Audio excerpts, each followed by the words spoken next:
Hello everyone, welcome to my channel. ಇವತ್ತಿನ recipe ಹಾಲು ಸಾರು.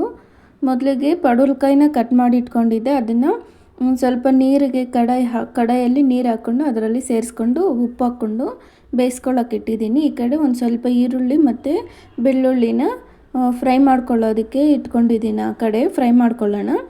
ಮತ್ತು ಈ ಕಡೆ ಮಿಕ್ಸಿ ಜಾರ್ಗೆ ಸ್ವಲ್ಪ ಕೊಬ್ಬರಿ ಮತ್ತು ಇದನ್ನು ಫ್ರೈ ಮಾಡ್ಕೊಂಡಿದ್ದೀವಲ್ಲ ಈರುಳ್ಳಿ ಮತ್ತು ಬೆಳ್ಳುಳ್ಳಿ, ಅದನ್ನು ಸೇರಿಸ್ಕೊಳ್ತಾ ಇದ್ದೀನಿ.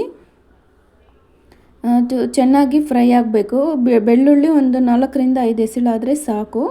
ನಾವು ಎಷ್ಟು ಮಾಡಿದ್ರೆ ಕ್ವಾಂಟಿಟಿ ನೋಡಿಕೊಂಡು ಹಾಕ್ಕೋಬೇಕು. ಒಂದು ಸ್ವಲ್ಪ ಕಾಳು ಮೆಣಸು ಹಾಕಿದ್ದೀನಿ ಮತ್ತು ಒಂದು ಸ್ವಲ್ಪ ಧನಿಯಾ ಪುಡಿ, ಅಂದರೆ ಒಂದು ಅರ್ಧ ಚಿಟಿಕೆ ಅಷ್ಟು ಧನಿಯಾ ಪುಡಿ, ಮತ್ತು ರುಚಿಗೆ ಎಷ್ಟು ಬೇಕೋ ಅಷ್ಟು ನೋಡಿಕೊಂಡು ಖಾರಕ್ಕೆ ಆಚೆ ಖಾರದ ಪುಡಿ, ಸ್ವಲ್ಪ ಅರಿಶಿಣದ ಪುಡಿ ಮತ್ತು ಒಂದು ಸ್ಪೂನ್ ಆಗುವಷ್ಟು ಅಕ್ಕಿ ಹಿಟ್ಟು. ಮತ್ತು ನಾವು ಅಕ್ಕಿ ಆದರೂ ಹಾಕ್ಕೋಬೋದು, ಇಲ್ಲಾಂದರೆ ಅಕ್ಕಿ ಪುಡಿ ಹಿಟ್ಟು ಆದರೂ ಹಾಕ್ಕೋಬೋದು. ಒಂದು ಸ್ವಲ್ಪ ಕೊತ್ತಂಬರಿ ಸೊಪ್ಪು, ಇದನ್ನೆಲ್ಲ ನೈಸ್ಗೆ ಗ್ರೈಂಡ್ ಮಾಡ್ಕೋಬೇಕು. ಮಿಕ್ಸಿಗೆ ಗ್ರೈಂಡ್ ಮಾಡಿಕೊಂಡು ನೋಡಿ ಈ ಥರ ನುಣ್ಣಗೆ ಬರಬೇಕು, ಆ ಥರ ಗ್ರೈಂಡ್ ಮಾಡ್ಕೋಬೇಕು.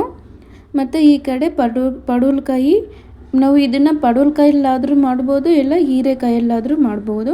ನಾನಿಲ್ಲಿ ಪಡವಲಕಾಯಿನ ಹಾಕ್ಕೊಂಡಿದ್ದೀನಿ ನೋಡಿ. ಈ ಥರ ಅಂದರೆ ಕಟ್ಟಾಗಬೇಕು, ಆ ಥರ ಬೆಂದಿರಬೇಕು. ಮತ್ತು ಇದನ್ನು ಸಪ್ರೇಟ್ ಮಾಡ್ಕೋಬೇಕು ನೀರನ್ನು. ಮತ್ತು ನಾವು ಆ ನೀರನ್ನ ಏನು ಯೂಸ್ ಮಾಡೋ ಅಷ್ಟಿಲ್ಲ, ಯಾಕಂದರೆ ಇಲ್ಲಿ ಹಾಲು ಯೂಸ್ ಮಾಡ್ಕೊತೀವಲ್ಲ, ಅದಕ್ಕೆ ನಾವು ಇದನ್ನು ಯೂಸ್ ಮಾಡೋ ಅಷ್ಟಿಲ್ಲ. ಸುಮ್ಮನೆ ಬೇಯಿಸ್ಕೊಂಡಿದ್ದೀವಿ ಅಷ್ಟೇ. ಅದನ್ನೆಲ್ಲ ಸಪ್ರೇಟ್ ಮಾಡ್ಕೊಳ್ಳೋಣ. ಮತ್ತು ಅದೇ ಕಡೆಗೇ ಇದು ಪಡವಲಕಾಯಿನ ಬೇಯಿಸ್ಕೊಂಡಿರೋದನ್ನು ಸೇರಿಸ್ಕೊಂಡಿದ್ದೀನಿ ಅದರಲ್ಲಿ.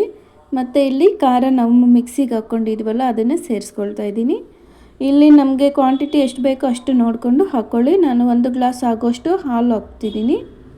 ಅದೇ ಮಿಕ್ಸರ್ ಜಾರಿಗೇ ಹಾಕ್ಕೊಂಡು ಅದನ್ನೆಲ್ಲ ಚೆನ್ನಾಗಿ ಕಲಿಸ್ಕೊಂಡು ಹಾಕ್ಕೊಳ್ಳೋಣ. ಅದನ್ನು ಚೆನ್ನಾಗಿ ಕಲಿಸ್ಕೊಂಡು ಹಾಕ್ಕೊಳ್ಳೋಣ. ಮತ್ತು ಅದೇ ಕಡೆಗೇ ಮತ್ತು ಅದೇ ಮಿಕ್ಸರ್ ಜಾರಿಗೆ ಇನ್ನು ಸ್ವಲ್ಪ ವಾಟರ್ ಹಾಕ್ಕೊಂಡು ಅದನ್ನು ಸೇರಿಸ್ಕೊಂಡಿದ್ದೀನಿ. ವಾಟರ್ ಆದರೂ ಯೂಸ್ ಮಾಡ್ಬೋದು, ಇಲ್ಲ ಹಾಲಾದರೂ ಹಾಕ್ಕೋಬೋದು. ಆ ಟೈಮಲ್ಲಿ 1 ಗ್ಲಾಸು ಹಾಲು ಹಾಕ್ಕೋಬೇಕು. ಮತ್ತು ಇಲ್ಲಿ ರುಚಿಗೆ ನೋಡಿಕೊಂಡು ಉಪ್ಪು ಹಾಕ್ಕೋಬೇಕು, ಎಷ್ಟು ಬೇಕೋ ಅಷ್ಟು. ನಾವು ಕಾಯಿ ಬೆಂದಾಗ ಹಾಕ್ಕೊಂಡಿದ್ದೀವಲ್ಲ, ಇಲ್ಲಿ ಸ್ವಲ್ಪ ಹಾಕ್ಕೋಬೇಕು. ಈ ಸಾಂಬಾರಿಗೆ ಎಷ್ಟು ಬೇಕೋ ಅಷ್ಟು ನೋಡಿಕೊಂಡು ಹಾಕ್ಕೋಬೇಕು. ಮತ್ತು ಇಲ್ಲಿ 1 ಕುದಿ ಬಂದರೆ ಸಾಕು, ಯಾಕೆಂದರೆ ಜಾಸ್ತಿ ಬೆಂದೋದ್ರೆ ಹಾಲೆಲ್ಲ ಒಡೆದೋಗುತ್ತೆ. ಅದಕ್ಕೆ 1 ಕುದಿ ಬಂದಾದಮೇಲೆ ಒಗ್ಗರಣೆ ಹಾಕ್ಕೊಂಡಿದ್ದೀನಿ. ನೋಡಿದ್ರಲ್ವ ಸ್ನೇಹಿತರೆ ಈ ರೆಸಿಪಿ ಹೇಗೆ ಮಾಡೋದು ಅಂತ. ನಿಮಗೂ ಈ ರೆಸಿಪಿ ಇಷ್ಟ ಆಗಿದ್ದರೆ ಲೈಕ್ ಮಾಡಿ, ಶೇರ್ ಮಾಡಿ, ಸಬ್ಸ್ಕ್ರೈಬ್ ಮಾಡಿ. ನೀವು ಒಮ್ಮೆ ಟ್ರೈ ಮಾಡಿ ನೋಡಿ ಹೇಗೆ ಬಂತು ಅಂತ ಕಮೆಂಟ್ ಮೂಲಕ ತಿಳಿಸಿ ಸ್ನೇಹಿತರೆ. ಮತ್ತು ಇಲ್ಲಿ 1 ಕುದಿ ಬಂದರೆ ಸಾಕು, ಜಾಸ್ತಿ ಬರೋ ಹಾಗೇನಿಲ್ಲ, ಯಾಕಂದರೆ ಅದು ಹಾಲೆಲ್ಲ ಒಡೆದೋಗುತ್ತೆ. 1 ಕುದಿ ಬರೋಷ್ಟಕ್ಕೆ ಅಲ್ಲೇ ಇದ್ದು ಬೇಯಿಸ್ಕೋಬೇಕು, ನಾವು ನೋಡ್ಕೋಬೇಕು. 1 ಕುದಿ ಬರೋ ಅಷ್ಟೊತ್ತಿಗೆ ಆಫ್ ಮಾಡ್ಕೋಬೇಕು. ಎಲ್ಲರಿಗೂ ಧನ್ಯವಾದಗಳು.